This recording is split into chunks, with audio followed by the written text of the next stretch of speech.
What is up, Potatoes? What's up sa inyo mga patatas? Babalik tayo guys syempre sa ating panibago video. And kung maalala nyo boys, last vlog naglista ko ng mga ayoko sa sasakyan natin na Pajero Fieldmaster. Pero this vlog naman boys, ililista ko naman kung ano yung mga nagustuhan ko sa Pajero na to. And hikayatin ko kayo boys kasi sobrang gusto ko talaga tong sasakyan na to. After owning 5 months, ano nga ba yung mga nagustuhan ko sa Pajero Fieldmaster na to? Pasensya na kayo boys, medyo mainit. Kanina pa ako nag-shoot dito. 5 buwan ko nang ari itong Pajero natin na to boys. Ano nga ba yung mga nagugustuhan ko sa Pajero na to? Kahit luma siya boys, palag-palag pa rin ako dito sa kotse na to. Kahit malakas siya sa gas, kahit mabagal siya, kahit mahina yung preno, kahit maingay yung loob, kahit sobrang luma ng loob, kahit amoy bayabas yung loob, baho ng interior, amoy luma, bakit gustong gusto ko pa rin tong sasakyan na to? And simulan natin sa number 1. Ang number 1 na nagustuhan ko sa Pajero na to boys, wala nang iba, puta kundi yung kanyang itsura. Wala nang iba toys. Bakit ka ba kukuha ng sasakyan na hindi naman pogi para sa'yo? Par, tignan mo naman kasi itsura ng sasakyan na to. Two-tone, very 90s look, Euro setup. Actually boys, kahit hindi naman naka-Euro setup yung Pajero nyo, basta pag sinabi mong Pajero, putsang pogi kasi talaga, di ba? Alam mo yung meron kang dating na exclusivity, matibay, mabagal, na malakas sa gas. Puta yun yung mga siniscream ng Pajero na ganito eh. Tapos malalaking bintana, makinis na pintura par. Boy, sabi ko sa inyo boys, madumi pa to. Ayun o, ayun o, alikabok, di ba? Pero puta, pag inaangguluhan mo yan, bagang. Tignan mo yung kintab niyan par. Boy, sabi ko sa inyo, kahit maalikabok pa rin siya boys. Ayun o, basta tama yung detailer na pinagdadalahan nyo par. Sobrang kintab niyan tol. Kahit saan yan. Ayun o, kahit anong anggulo par. Bam, latag season. Tignan mo gano'ng kalatag yung Pajero na to. Walang alon eh oh. Shit. Hey boys, sobrang natutuwa lang talaga ako kasi alam niyo naman boys, nagsimula tayo sa 4AF 90s Corolla si Cory na bulok, diba? Pinaganda natin, tapos ngayon nandito na tayo sa Pajero 90s car. Number 2 na nagustuhan ko sa Pajero na to is yung kanyang large space sa likod. Dito sa likod boys, na-share ko rin last video na sobrang daming pwede mong ilagay talaga lahat ng kung ano-ano dito sa likod. Para sa mga hindi nakapanood last video, meron tong dalawang upuan dito na inalis ko na lang kasi wala namang umuupo. Tapos naisip ko na baka pag inalis ko to, medyo mas magiging tipid ako sa gas, kaya inalis ko na lang siya boys. Pero dito sa likod boys, naglagay tayo ng sobrang laking subwoofer. Tapos naisip ko parang sayang naman inalis ko pa yung upuan, ito lang naman pala ilalagay ko sa woofer. Hindi naglagay pa ako ng isang cabinet, di ba? Na kung ano-ano pwedeng ilagay. Malaki to boys Kutsa, hindi lang ano to, ilang dangkal to? Isa, dalawa, tatlong dangkal na trunk organizer.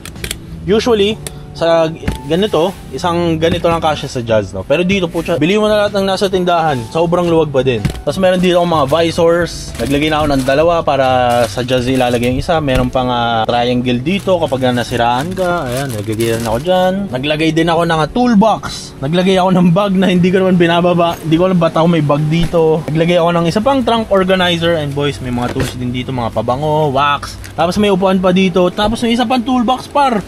Pero boy, puta, sobrang luwag pa din dito sa likod. Nauubos na ako ng maiisip kung anong ilalagay pa dito sa likod. Kasi boy, sobrang laki talaga na itong part na dito sa likod. Kahit kung ilalaban mo sa Fortuner to, puta, mas malaki pa ata to. Para sa isang 90s car, sobrang laki ng ganito boys. So naglalagay ako ng mga gamit ng mga kung ano-anong walang kwentang mga kaibigan. Diba? Yung mga kaibigan mong buraot, mga kaibigan mong amoy pa. Lahat ng gamit lagay mo dito par. Sobrang luwag pa rin dito sa likod. Yun nga lang, medyo magiging 5-seater lang siya kasi walang upuan dito sa likod. Pero ako boys, never ko naman na naging problema na maglagay ng upuan dito kasi wala pa naman akong family, mag-isa pa lang ako sa buhay. Okay, next na nagustuhan ko sa Pajero na to is maganda yung kanyang community boys. No? So kapag kukuha kayo ng sasakyan, maganda rin naman na may community yung kukunin yung sasakyan. Kunwari, Toyota Corolla Club, Pajero Philippines, Honda Civic Pilipinas, Padec 454, yung mga ganyan boys, maganda rin na may group kayo na sasalihan kapag kukuha kayo ng isang sasakyan. Bakit ka mo? Kasi syempre madami kayong pwede pagtanungan. Boss, bakit tumutulo dito sa likod na part? Boss, ba't hindi umaandar yung fan ko? Nasa yung sakit ng thermostat? Paano ba ikabit yung fog lights? Paano alisin yung grill? Ano ba yung tamang wheel spacers na gagamitin para kung gusto mo sa makto lang ilabas ng gulong? Ano yung tire size na para max out na gulong na hindi naman sa side sa fenders? Saan ba nakakuha ng Shogun na emblem? Saan nakakuha ng foldable na side mirrors? Diba? You get the point boys. Sobrang gandang community kapag meron kayong mga car groups na masasalihan. Bakit? Kasi sobrang daming matatanungan. Kung maglahat sila, nagawa na nila yung mga do's and don'ts, mga tips and tricks. Diba? So ikaw, magtatanong ka lang doon and hopefully may sumagot sa'yo ng matino. Kasi ngayon po may anonymous na option sa Facebook. Tatanga-tanga na may mga tao. Lahat mababait. Kasi alam mo bakit boys, lahat kadalasan ng mga nagpapajero, matatanda na kasi.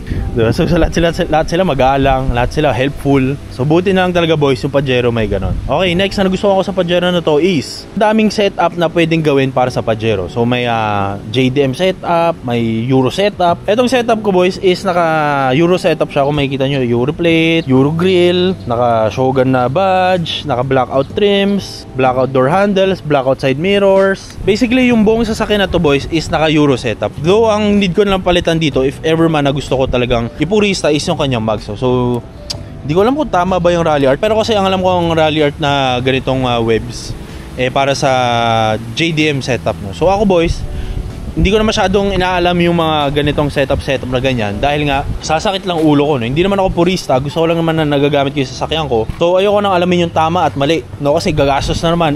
Para sa akin functional naman siya at yung setup kasi na binili ko para sa spacers na to sakto na para sa offset ng mags na to. So ayoko nang baguhin. Tsaka kung iisipin mo boys, kung wala ka namang alam sa Pajero, sa sasakyan, sa mga concept na yan, putang pogi naman kasi talaga, di ba? No, two-tone, clear tint, makinis na aircon, malamig na pintura, silver mags.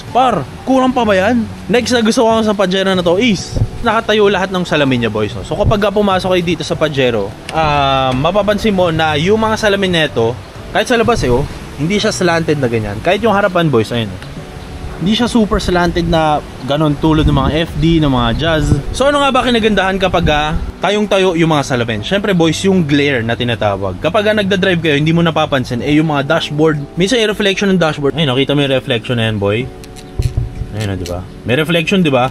Pero kapag nakasakay kayo sa mga more slanted na mga salamin, sobrang lakas kaya ng glare, hindi nyo napapansin boys. Kailangan nyo pa mag-shades para matakpan. Pero nagustuhan ko sa Pajero na to is slanted lahat nung mga salamin, no? So walang masyadong glare na nangyari. Sobrang dali i-drive. Ang lalaki ng mga bentana, ang laki ng side mirror, ang laki ng steering wheel. Puta, yung steering wheel na to parang pang truck ata to. Laki. Pagka sasakay ako sa Jazz, bigla akong maninibago kasi ang liit Road presence talaga. Palagi ko sinasabi sa mga vlogs ko to. Pero iba talaga yung feeling kapag nagda-drive ka na may malalaki kang mga bentana, yung hindi mo na kailangan sumuot-suot. Di ba? Hindi mo na kailangan iangat yung katawan mo para makita yung nandun sa harapan. So maganda yung driving experience na malalaki yung mga bintana boys. Next na nagustuhan ko sa Pajero na to boys is yung kanyang mismong makina. Ano nga ba ang makina nito boys? Makina nito is ang 4M40 by Mitsubishi. Pero bigat ng hood.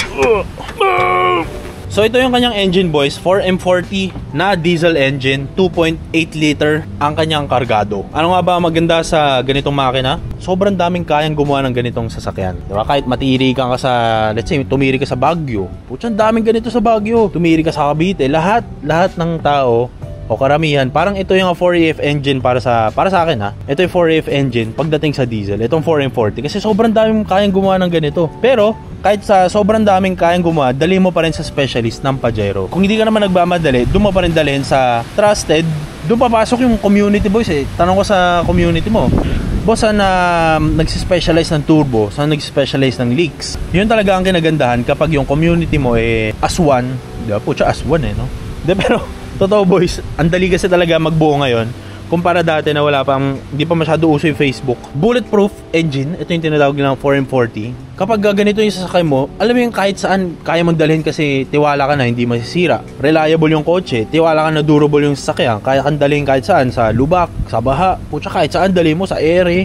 Next na nagustuhan ko dito sa Pajero na to boys is yung kanyang adjustable front suspensions. So kung makikita nyo po to boys, itong Pajero natin na to, usually kasi boys, lahat ng Pajero Fieldmaster kapag nakuha mo yan sa kasa, medyo nakalundo yung harapan. Nakaganyan pala, nakayuko. Pero yung sa akin, since na-adjust yung torsion bar na to, hindi ko alam kung special feature ba yan o nandyan lang yan. Maganda yung na-adjust mo yung height ng harapan. Hindi ko masabing adjustable suspensions boy, kasi yung likod di naman na-adjust. Springs lang kasi yan. Pero dito kasi torsion bars. So kung makikita nyo yung sa akin boys, pantay na. Pinantay ko yung wheel gap nung likuran sa harapan, no? So ayoko kasi na nakayuko yung sasakyan ko, medyo sporty siya tignan in a sense. So ako, ginawa ko, pinataasan ko yung harapan. Madali lang yan boys, may ikot-ikuting lang kayo dito sa likod, sa gitna, tas aangat na yung sasakyan nyo. Depende, kung gusto mo sobrang lowered yung harapan, mukha kang tanga, pwede mo nang gawin yan. Pero kung gusto mo mukhang level lang, ito yung itsura na sa akin boys. Ano to, kung paano tinatansya boys, nakalala nyo dati kung tayo lowered versions. Dati pa uso pa magpa-lowered tayo, di ba? Ngayon naman, sa Pajero, pataasan naman, di ba? So kaya iba naglilift, nagpapalit suspensions, nagpapalit ng tough dog, ng all-ins, kung ano-ano pa, para naman medyo matindigan nila yung sasakyan nila. Una kong naging tanong, kasi yung Corolla dati, yung mga Civic, para matansya mo, daliri, di ba? Gaganyan naman yung daliri. Bam! Di ba? Para makita mo gaano ka lowered eh. Pero paano kapag sa Pajero? Tapos nagulat ako, putya, kumuha si J. Argo ng ting-ting. Ngayon ko lang nakita yung ganitong technique eh. Kasi imposible mo matansya ng daliri mo yan, di ba? So kumuha siya ng ting-ting, walis ting-ting. Diba? Tapos tinansya niyang ganyan, bam! Sinukat dito sa baba. Tapos inikot sa likod, paapat. Di ba? Ganun pala kapag magsusukat ng lowered ng mataas sa kotse. Next na gusto ko sa Pajero na to boys is maraming aftermarket para sa off-roading. So pwede ka magpalit ng bumpers, pwede ka maglagay ng roof rack, pwede ka maglagay ng tow hitch. Sobrang daming pwedeng aftermarket na ginawa para sa Pajero na to. Pwede ka maglagay ng bull bars, lift kits, malalaking gulong, oversized na mga mugs, OZ Racing. Sobrang daming options. Pasok again boys doon sa concept na sinasabi ko. Sobrang daming options na pwedeng gawin para sa Pajero na to. So in my case, napili ko lang talaga na clean look ako, na Euro setup. Kaya ganito yung setup ko, medyo kalmado, diba? Makikita mo dito, wala nga actually nakalagay na aftermarket type shit eh. Naglagay lang ako dito ng Tapalodogs, diba? Extended Tapalodogs, Shogun na emblem, grill, naglagay ako ng grill, naglagay ng mga mud flaps, palit lang ng bumpers. So yun lang yung setup ko boys, no? And I don't think nababaguhin ko yung setup ko para dito sa kotse na to. Kasi para sa akin, pogi na yung ganitong sasakyan. Siguro kapag nagsawa na ako sa clean up setup na ganito, papalit ako ng off-road. Pero as of now, ganito muna siya. Isa pang nagustuhan ko para sa Pajero na to boys is yung driving experience na kunwari mag-isa ako, mabilis ako, di ba? Pero kapag kunwari pinuno ko ng mga tao to, putya, ganun pa rin yung takbo. For sure may magbabago na mga 5%, 10%, pero hindi kagaya sa diesel, sa Corolla ko o sa SR ko na kapag sinakyan ko ng 4, 3, mag-iiba na yung takbo. Iba siguro talaga kapag diesel yung sasakyan, tapos turbo pa. Pero dahil sa akin, galing ako ng SIR nun, parang hirap siya umakyat kapag puno. Pero kapag ganito mga diesel, kahit puno pa, punong-puno ng gamit, punong-puno ng tao, sobrang lambot ng anong suspensions. Pero pagdating sa takbo, ganun na ganun pa rin. Isa pang nagustuhan ko dito sa Pajero na to boys is yung kanyang interior, no? So para sa akin, kapag nagda-drive kayo ng sasakyan, ang the best thing dapat na maganda para sa loob ng sasakyan mo is kung ano yung nakikita at nahahawakan mo, no? So para sa akin, in my case, ang nakikita ko dito boys is yung kanya mga wooden panels, di ba? Isipin mo boys, all gray lang to. Medyo dead, sobrang dead ng sasakyan na to. Pero butin lang, naisipan ng Pajero makers na gumawa ng Pajero Fieldmaster na merong mga wooden trims. Ayun o, wooden trims, di ba? Wooden trims dito. Pati dito, fake wooden trim. Dito sa gauge, may wooden trims. Di ba? Pinalitan ko ng LED lights yung gauge para mas malinaw. Wooden trims dito hanggang sa likod. Pati dito wooden trims boys, oh. Para sa akin talaga iba yung tindig kapag may wooden trims na ganito. Medyo up siya ng 5 points eh para sa akin. Though meron pa palang black marble nito boys. Kung makikita sa mga previous vlogs natin, merong black marble na ganito. Wooden trims din siya, pero isipin mo color black na parang marble siya. Pero sa akin, mas gusto ko pa rin yung wooden trims na ganito kasi medyo up yung feeling niya. Medyo premium, medyo exclusive dating kapag wooden trims na ganito. Though yung black, rare yung black, pero kasi onti lang yung makaka-appreciate nun boys dahil black lang siya. Para sa akin hindi lang kasi ako fan ng black talaga. Mas gusto ko na beige interiors, brown interiors, blue interior kaysa sa gray and black. Personal preference ko lang na mas gusto yung ganong kulay, di ba? Iba kasi tindig boys kapag brown di ba? Napakalinis. Sana nga bin-round pa to. Pati dito bin-round, pati to bin-round. Lahat ng pwede brown, sana bin-round na. Sinulit mo na, di ba? Isa sa mga pinaka-nagustuhan ko pa dito sa Pajero na boys is yung kanyang adjustable front and rear suspensions. So meron siyang soft, medium, and hard. Ay, makikita mo naman suspension yun. Iba mo yung suspension yun eh. Oh. Sobrang amazing lang boys na kapag pinipindot mo siya, as in, instant, titigas, lalambot. Sana ganun yung Pwede mong patigasin, pwede mong palambutin anytime mo gusto. Bakit nga ba siya maganda, boys? No? Kasi kahit yung mga modelong sa mga sasakyan, yung Fortuner namin, walang ganito, yung Montero, walang ganito. Maganda siya, boys, kasi depende sa sakay mo, depende sa road conditions, weather conditions, pwede mo i-adjust yung suspension mo. Kunwari, nasa EDSA ka na, lagay mo sa soft, di ba? Komportable na yung ano mo, driving experience. Kunwari, nasa pangit naman kapag sobrang soft, tapos nasa high speed ka, masyado namang malambot. So, pwede mong i-hard. Isa ito talaga sa best reason kung bakit napili ko itong Pajero Fieldmaster, kasi gumagana yung kanyang soft, medium, and hard. Though, yung iba mga modelong sasakyan, I think very pili lang yung may mga ganito. Pero buti na lang, itong Pajero ko, gumagana pa siya at working properly, walang problema, diba? Isa sa mga rason kung bakit nagustuhan ko itong sasakyan na to, boys, is yung kanyang feeling kapag dinadrive mo siya. Alam mo yung feeling na matigas, alam mo yung feeling na mabagal, na lahat ng suspension by command Tapos sobrang tibay niya, kahit mabagal siya, sobrang reliable, dadaling ka kahit saan. Iba yung ganong feeling, boys. Tapos may malalaking bintana, tapos titerno mo ng mga wooden trims na ganito, tapos titerno mo ng tindig, alam mo 2 taon ka, alam mo makintab yung hood mo, maganda yung setup mo, maganda yung wheels, boy, di ba yun combo para sa isang 90s car? Ngayon kung ilalaban ko to, boys, sa 90s car na best pick ko dati yung SIR, para mas pipiling ko pa rin yung Pajero dahil iba pa rin kasi talaga kapag naka SUV. Iba yung application, boys, kapag 90s car na luma, na makintab, diba? Iba pa rin yung tindig ng ganon. So para sa akin kasi, boys, pinili ko tong Pajero na to, again, dahil napanood nyo siguro sa mga previous vlogs, pinili ko to para naman medyo may business class tayong sasakyan, di ba? So para sa akin, natutuwa ako dahil serves well yung kanyang purpose kung bakit ko siya binili. Though, sobrang lakas na ito sa gas. Okay lang para sa akin, hindi naman ako nagre-reklamo. Ang ginagawa ko dito, boys, ang technique ko dito, pa-full tank mo, isang sakitan na lang, wag ka pagas ng 500, 1,000, wag ka pagasan ng ganyan. Pagasan mo isang full tank, sagad yan. Yung full tank na to, boys, kahit 225 pa lang yung tinatakbo, paubos na, okay lang sa akin. Kasi Pajero naman siya, pogi naman yung tindig, makintab pintura, maganda interior, maganda sound system ko. Alam kong hindi ako ititirik sa baha, alam kong may tindig. Kung itatabi mo sa mga modelong sasakyan, iba pa rin talaga kapag naka-Pajeros na 90s car. So ang technique ko, boys, kapag ganitong malalakas sa gas, pag kasama isang full tank, yung full tank naman na yun, boys, sobrang tagal maubos niyan Para lang maiisip mo lang, magbabayad ka lang ng bills kasi papagas ka every 2 weeks, 2-3 weeks, di mo pa siguro maubos kung hindi mo naman daily, di ba? Pero kung daily mo, siguro mga 2 weeks. 90 liters kasi, kung tama ang computation ko, boys, at tamang nasa forum, online, 92 liters daw ang Pajero Fieldmaster. Boy, isip mo, sobrang tagal bang maubos yung 92 liters. Sobrang mahal nga lang talaga magpagas. Around nasa 4,000-5,000 yung Pajero kapag finull tank mo. At ang huli-huli kong nagustuhan yung sobrang laking gas tank. Hindi mo masyado mararamdaman na malakas sa gasolina kapag matagal maubos yung nasa tanke mo. Though, ang katinga lang talaga kapag magpapa full tank ka. Okay? Dito ko natatapusin yung video kung bakit natin nagustuhan yung ating sasakyan na Pajero Fieldmaster. If ever man naghahanap ko yun ng 90s car na affordable, yung presyo kasi nung sa akin, boys, medyo nasa around 400 to 500. Kung nakuha itong Pajero na to, medyo mataas ko nilabanan to. Pero kasi para sa tindig na ganito, okay lang sa akin. Pero kung kukuha kayo, ang market value ng ganito around nasa 350. Medyo lamog, 350 to 400. All stock na lamog, no? As in, stock yung mag, stock yung grill, pangit pintura, diba? Pero kasi itong sa akin, boys, kung makikita nyo sa likuran, naka-ano na siya, naka-fixed glass na. So, hindi na siya nabubuksan-buksan, diba? So, again, boys, kung kukuha kayo, kuhanin nyo na yung isang buo ng Pajero para hindi na kayo magpapaayos ng shit. Dito, boys, ako, kahit mataas ko kinuha to, wala pa akong pinapayos sa aircon, wala pa akong pinapayos sa alternator, sa fuel pump, sa air filter, sa turbo. Wala pa akong pinapayos dito, boys. Ni change oil, hindi ko pa napapa-change oil to.